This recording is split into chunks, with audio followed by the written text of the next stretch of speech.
Now here is another lecture from the endocrinology and today's lecture is about the pituitary gland disorders. तो आज हम इसमें पढ़ने जा रहे हैं pituitary gland के related जो disorders हो जाते हैं. तो pituitary gland में एक हार्मोन निकलता है that is known as the growth hormone. तो उस growth hormone जो है उसके related कुछ disorders produce हो जाते हैं. तो उनको हम पहले देखते हैं. तो disorder related to the growth hormone. पहले हम ग्रोथ हार्मोन के रिलेटेड जो डिसऑर्डर्स होते हैं, क्योंकि पिट्यूटरी ग्लैंड से ग्रोथ हार्मोन निकलता है, तो ग्रोथ हार्मोन रिलेटेड डिसऑर्डर्स. तो उसमें क्या है, अगर हाइपोसेक्रेशन हो जाएगी या हाइपर सेक्रेशन हो जाती है ग्रोथ हार्मोन की, तो उससे उससे क्या हो जाता है, उससे एक डिसऑर्डर हो जाता है. अगर हाइपोसेक्रेशन हो गई, अगर ग्रोथ हार्मोन की हाइपोसेक्रेशन हो गई तो एक डिसऑर्डर हो जाएगा जिसको हम पिट्यूटरी डॉर्फिज्म कहते हैं, हाइपोसेक्रेशन. तो hyposecretion means low secretion of growth hormone.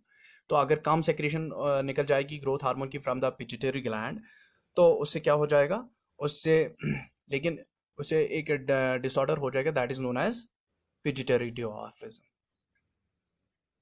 Pituitary dwarfism. तो पिट्यूटरी डॉर्फिज्म हो जाएगा. और पिट्यूटरी डॉर्फिज्म में ये बेसिकली किनको होता है, ये बेसिकली चाइल्ड्स को होता है. ज्यूरिंग द चाइल्डहुड ये हो जाता है, ज्यूरिंग चाइल्डहुड ये हो जाता है. और इसके जो की फीचर्स हैं, इसके की फीचर्स क्या है, इसमें शॉर्ट स्टैचर रहता है, इसमें हाइट छोटी रहती है. शॉर्ट स्टैचर का इंसान रह जाता है, एक बच्चा शॉर्ट स्टैचर का रह जाता है.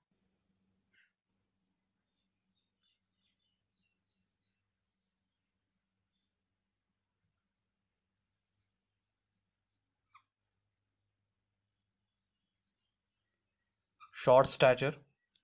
और इसमें क्या हो जाता है, और इसमें स्केलेटल जो ग्रोथ होती है वो रिटार्ड हो जाती है, रिटार्ड स्केलेटल ग्रोथ. तो जो स्केलेटल सिस्टम की जो ग्रोथ होती है वो क्या हो जाती है, वो लो हो जाती है, कम हो जाती है स्केलेटल ग्रोथ. ठीक है. तो ये तो hyposecretion of the growth hormone. तो अगर हाइपोसेक्रेशन हो गई पिट्यूटरी डॉर्फिज्म हो जाता है.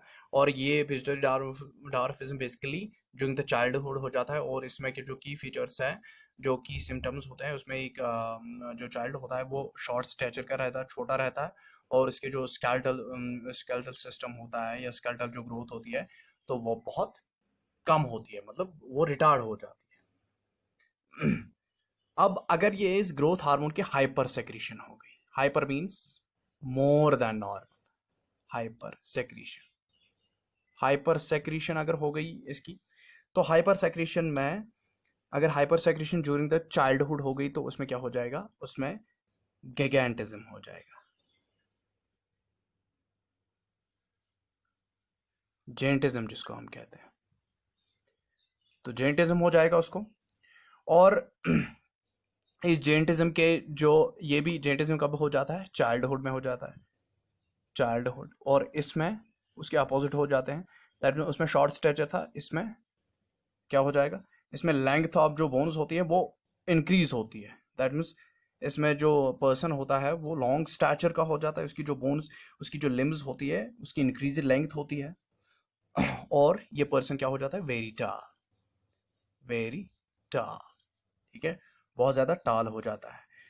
लेकिन जो उसकी बॉडी प्रपोर्शंस होती है, बॉडी प्रपोर्शंस नॉर्मल ही होती है. तो बॉडी प्रपोर्शंस उसके नॉर्मल होते हैं, बॉडी प्रपोर्शन नॉर्मल.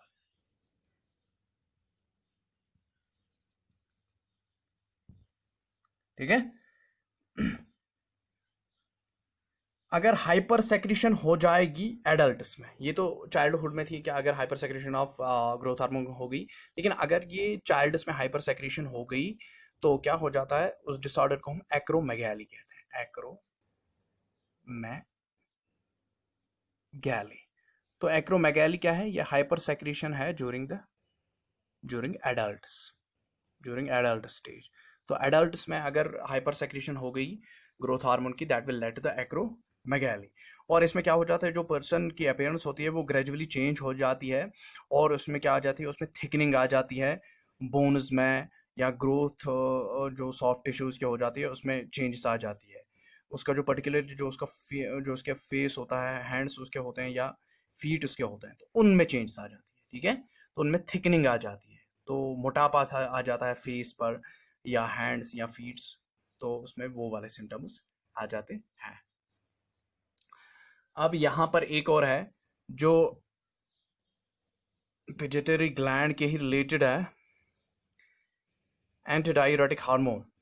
हाँ, तो जो disorders related the anti diuretic hormone जो पोस्टीरियर पिट्यूटरी से निकलते हैं, तो anti diuretic ADH, anti diuretic hormone जो है उसके रिलेटेड कुछ डिसऑर्डर्स हैं, तो anti diuretic hormone posterior pituitary gland से निकलता है।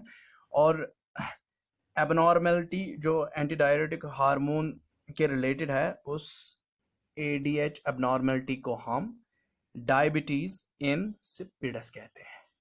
डायबिटीज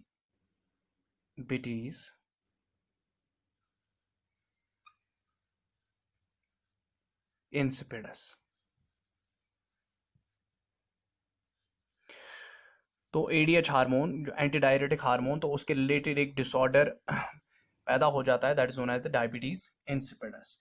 तो जो ये डिसऑर्डर है, ये डिफेक्ट हो जाता है, basically it is due to the defect in the ADH receptors.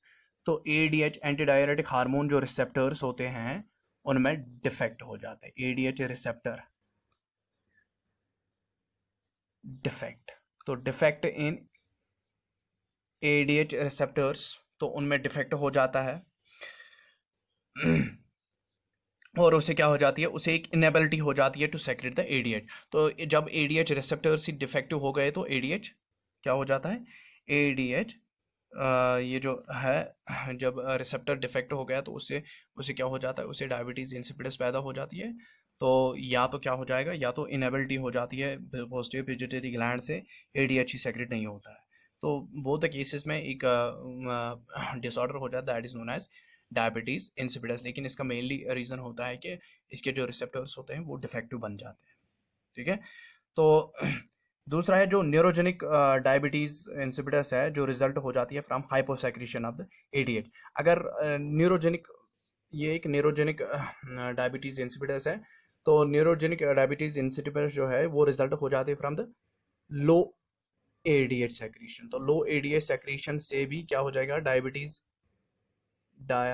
Insipidus, तो उसको न्यूरोजेनिक डायबिटीज इंसिपिडस बोलते हैं, न्यूरोजेनिक डायबिटीज इंसिपिडस। तो लो एडीएच लेवल से न्यूरोजेनिक डायबिटीज इंसिपिडस हो जाती है।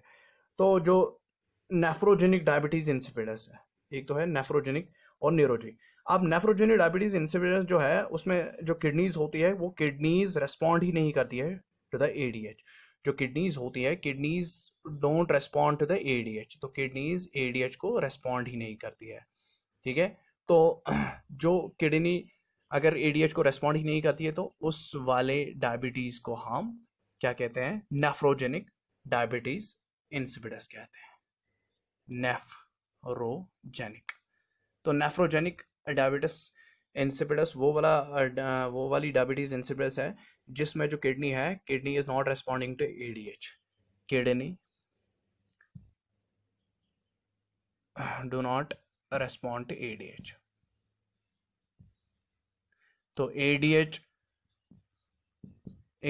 रेस्पॉन्ड कोई जो किडनी है, kidney that means kidney ADH को कोई रेस्पॉन्ड दे ही नहीं रही है। हाँ, जो एडीएच रिसेप्टर्स होते हैं, बेसिकली यहीं पर एडीएच रिसेप्टर्स नॉन फंक्शनल हुए होते हैं। तो जो नेफ्रोजेनिक डायबिटीज इंसिपिडस होता है इसमें एडीएच रिसेप्टर्स डिफेक्टिव होते हैं, जिससे किडनी कोई रेस्पॉन्स ही नहीं देती है टुवर्ड्स द एडीएच हार्मोन। ठीक है, तो common symptom both forms of diabetes में एक कॉमन सिम्टम क्या है, इसमें एक्सक्रीशन हो जाती है लार्ज वैल्यूम्स ऑफ यूरिन। तो लार्ज वैल्यूम ऑफ यूरिन जो है वो नेफ्रोजेनिक हो, चाहे नेफ्रोजेनिक हो या न्यूरोजेनिक डायबिटीज इंसिपिडस हो, तो इसमें एक कॉमन सिम्टम हो जाता है large volume of urine. Large volume of urine क्या हो जाता है, एक्सक्रीट होता है लार्ज वैल्यूम ऑफ यूरिन, और जिससे डिहाइड्रेशन और थर्स्ट पैदा होती है। तो लार्ज वैल्यूम ऑफ यूरिन जब निकल जाएगा तो उससे डिहाइड्रेशन हो जाती है, तो डिहाइड्रेशन से थर्स्ट पैदा हो जाती है। ठीक है, तो ये तो पिट्यूटरी ग्लैंड डिसऑर्डर्स थे यहाँ पर जो मैंने लिए, तो आई होप कि आपको समझ आया हो।